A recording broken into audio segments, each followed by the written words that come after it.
بسم اللہ الرحمن الرحیم۔ کہ پروردگار عالم یہ چاہتا ہے کہ بندوں پر رنگ خدائی رہے۔ خود یہ لفظ ہی کتنا اہم ہے۔ اگر انسان اس پر غور کرے کہ صبغنا صبغۃ اللہ، یا نصبغ یا اصبغ صبغۃ اللہ، جو بھی محذوف مانا جائے، کہ ہم نے اپنے آپ کو رنگ خدا میں رنگ دیا، کہ آیت یہ ہے کہ صبغۃ اللہ، رنگ خدا۔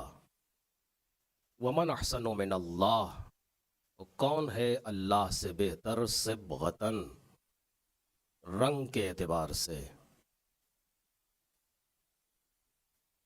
یعنی خود پروردگار عالم یہ چاہتا ہے کہ لوگ اپنے آپ کو رنگ خدائی میں رنگیں۔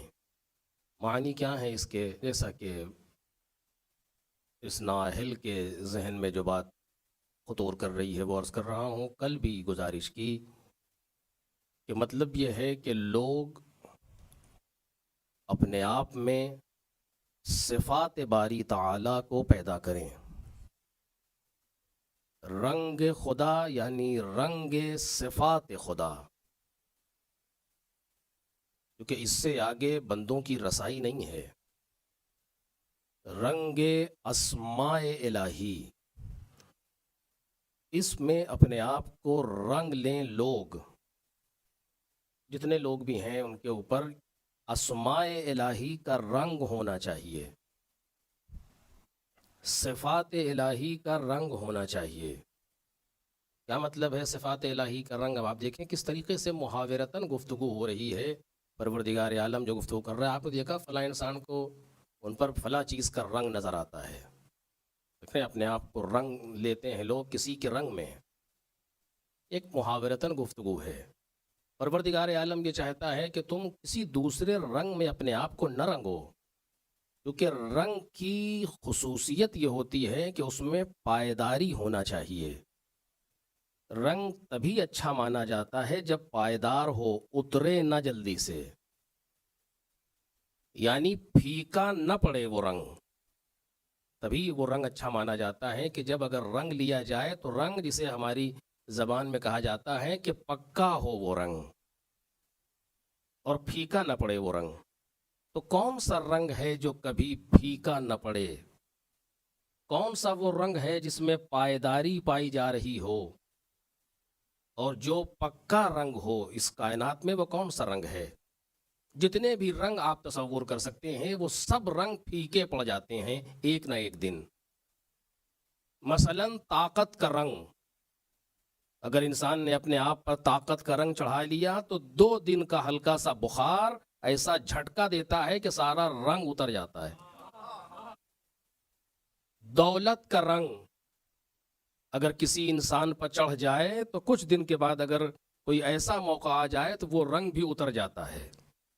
جتنے بھی رنگ آپ تصور کریں، جوانی کا رنگ ہو، طاقت کا رنگ ہو، دولت کا رنگ ہو، شہرت کا رنگ ہو، جتنے بھی رنگ آپ تصور کریں گے اگر ان کا تعلق دنیا سے ہے تو وہ اتر جائیں گے، پھیکے پڑ جائیں گے۔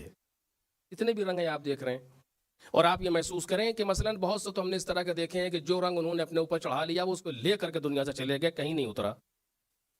آخری وقت تک دولت اتنی تھی کہ جو ختم ہی نہیں ہوئی اور اسی دولت میں رنگے ہوئے چلے گئے، طاقت اسی طریقے سے باقی رہی اور دنیا سے گئے۔ درست ہے، اگر اس بات کو یہیں تک رکھا جائے تو درست ہے، لیکن اگر ہم یہ آپ سے کہیں کہ انسان صرف اس دنیا تک محدود نہیں ہے، توجہ کریں، انسان صرف اس دنیا تک کے لیے محدود نہیں ہے۔ پروردگار عالم نے انسان کو خلق فرمایا ہے صرف دنیا کے لیے نہیں، بلکہ آواز دی یبن آدم خلقتم للبقا لا للفنا، اے آدم کی اولاد تجھے باقی رہنے کے لیے پیدا کیا گیا ہے، فنا ہونے کے لیے نہیں۔ اور جب باقی رہنے کے لیے پیدا کیا گیا ہے، فنا ہونے کے لیے نہیں، تو اس کے معنی یہ ہے کہ صرف دنیا کے لیے نہیں بنایا گیا، دنیا کے بعد بھی اس کو باقی رہنا ہے۔ چونکہ دنیا کے لیے ہوتا تو دنیا کی جو کیفیت یہ ہے کہ کل من علیہا فان، جتنی بھی چیزیں دنیا پر میں پائی جاتی ہیں، زمین پر جتنی چیزیں پائی جاتی ہیں سب فنا ہو جائیں گی، کوئی ایک بھی چیز باقی نہیں رہے گی۔ یہ قرآن مجید کا وعدہ ہے۔ کل من علیہا فان، اس زمین پر جو ہے سب فنا ہو جائے گا. اب انسان کے لیے پروردگار عالم کہتا ہے کہ خلقتم للبقاء لا للفنا، تم کو پیدا کیا گیا ہے باقی رہنے کے لیے، فنا ہونے کے لیے نہیں. کیسے دونوں مسئلوں کو حل کریں؟ یہ حدیث قدسی ہے، وہ آیہ قرآن ہے. اس کا آسان حل یہی ہے کہ انسان صرف دنیا کے لیے نہیں پیدا کیا گیا، بلکہ دنیا میں جو ہے سب فنا ہو جائے گا مگر انسان باقی رہے گا. اور یہ دوسروں کے یہاں اگر یہ سمجھنا کہیں مشکل ہو تو ہوا کرے، ہمارے یہاں کوئی سمجھنا مشکل نہیں ہے، چونکہ ہم جب اس دنیا سے جاتا ہے تب تو اس کو سناتے بھی ہیں اور سمجھاتے بھی ہیں. جیسے ہی دنیا سے انسان گیا اور ہم نے اس کو دوسری طرف منتقل کیا تو رکھ کر کے شانے ہلا کے کہتے ہیں سن اور سمجھ. ایک صلوات پڑھیں محمد اور آل محمد پر. شانہ ہلا کے کہتے ہیں کہ سن اور سمجھ، یعنی سن بھی رہا ہے اور سمجھ بھی رہا ہے.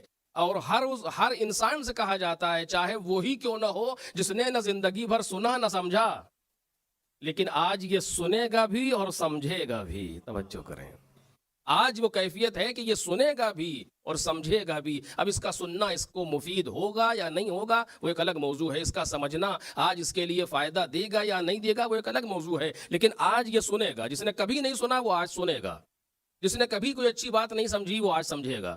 تو یہ اس بات کی علامت ہے کہ جانے والا فنا نہیں ہوا. اگر فنا ہو جاتا تو پھر سنانے کی ضرورت نہیں رہتی، اگر فنا ہو جاتا تو پھر سمجھانے کی ضرورت نہیں رہتی. اور جب سنایا اور سمجھایا جا رہا ہے اس کا مطلب یہ ہے کہ فنا نہیں ہے. اور جب فنا نہیں ہے تو پھر کیا ہے کہ باقی رہنے کے لیے. تو جب انسان کو دیکھا جائے گا کہ انسان وہ کہ جو اس دنیا کے لیے نہیں ہے، اس دنیا کے بعد بھی ہے. اگر یہاں تک بات آ گئی تو اب وہ کون سا رنگ ہے جو دنیا کے بعد بھی پھیکا نہ پڑنے پائے؟ توجہ کریں، اب وہ کون سا رنگ ہے جو دنیا کے بعد بھی پھیکا نہ پڑنے پائے؟ آیا دولت کا رنگ دنیا کے بعد پھیکا پڑتا ہے یا نہیں پڑتا؟ اب ہم نے دیکھ لیا کہ جتنا بھی ہم نے کمایا تھا وہ سب باہر ہی رہ گیا، دوسرے لڑ رہے ہیں اس کے لیے. ہم تو خالی ہاتھ آ رہے ہیں. اور جناب سکندر اعظم بھی یہ کہتے ہوئے جا رہے تھے کہ ہاتھ ہمارے کفن کے باہر نکال دینا، تاکہ دنیا یہ دیکھ لے کہ سکندر اعظم بھی خالی ہاتھ جا رہے ہیں دنیا سے. یہ تو دولت کا رنگ ہے، اس لیے کہ وہ رنگ باہر ہی رہ گیا، جو بھی تھا آج کام آنے والا نہیں ہے. جتنی شہرت تھی ساری تمام ہو گئی.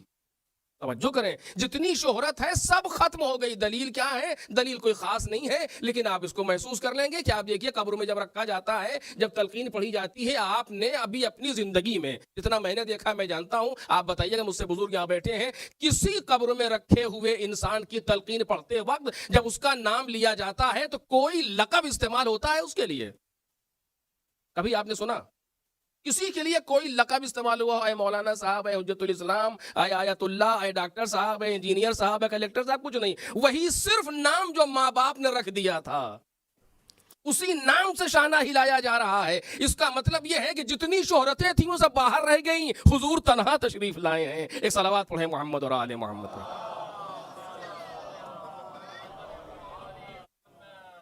شہرت کا رنگ بھی پھیکا پڑ گیا، کوئی رنگ نہیں ہے جو کام آنے والا ہے. کون سا رنگ ہے جو یہاں سے وہاں تک کام آنے والا رنگ ہو؟ توجہ کیجئے، کون سا ایسا رنگ ہے کہ جو یہاں سے وہاں تک کام آنے والا ہو، جس کے لیے قرآن مجید آواز دے رہا ہے کہ صبغۃ اللہ ومن احسن من اللہ صبغہ. اللہ کا رنگ، اور اس سے بہتر کون سا رنگ ہے؟ اگر کوئی رنگ باقی رہے گا یہاں سے وہاں تک تو وہ صرف اور صرف رنگ پروردگار ہے. توجہ کریں، وہ صرف اور صرف رنگ الہی ہے جو ختم ہونے والا نہیں ہے، جو کسی بھی آن پھیکا پڑنے والا نہیں ہے، جس میں بقا ہی بقا ہے، فنا نہیں ہے. اگر کسی پر رنگ الہی چڑھ گیا تو اب وہ کہیں پر تمام نہیں ہوتا. وہ جس میدان میں بھی قدم رکھتا ہے اس میدان میں وہ رنگ الہی اسے کامیاب کرتا نظر آتا ہے. جس جگہ بھی آپ دیکھ لیں، وہ دولت ہوگی تب بھی کامیاب ہوگا، دولت نہ رہے گی پھر بھی کامیاب رہے گا. طاقت ہوگی تب بھی کامیاب ہوگا، طاقت نہ ہوگی تب بھی کامیاب ہوگا. تاریخ مثالیں بڑی پڑی ہیں، کتنی ہیں. شہرت ہوگی تب بھی کامیاب ہوگا، شہرت نہ ہوگی تب بھی کامیاب ہوگا. اگر رنگ الہی چڑھ گیا اس کے اوپر، اگر اس نے اپنے آپ کو الہی رنگ میں رنگ لیا. اور کیسے رنگا جائے گا رنگ الہی میں؟ قرآن مجید کی یہ آیت کا دوسرا فقرہ کہ وَنَحْنُ لَهُ عَابِدُونَ. یہ کیا معنی ہے اس کے صبغت اللہ ومن احسن من اللہ صبغہ، اللہ کا رنگ، اور کون سا ہے اللہ سے بہتر رنگ والا؟ اور اس کے بعد وَنَحْنُ لَهُ عَابِدُونَ، ہم اس کی عبادت کرنے والے ہیں۔ وَنَحْنُ لَهُ عَابِدُونَ، ہم اسی کی عبادت کرنے والے ہیں۔ یعنی سمجھایا یہ جا رہا ہے کہ اگر کوئی رنگ ہے پروردگار کا، پروردگار سے بہتر کوئی رنگ نہیں ہے، اور اس رنگ کو اگر حاصل کرنا ہے تو راہ عبودیت ہے، جس سے رنگ الہی انسان حاصل کر سکتا ہے۔ ایک صلوات پڑھیں محمد اور آل محمد۔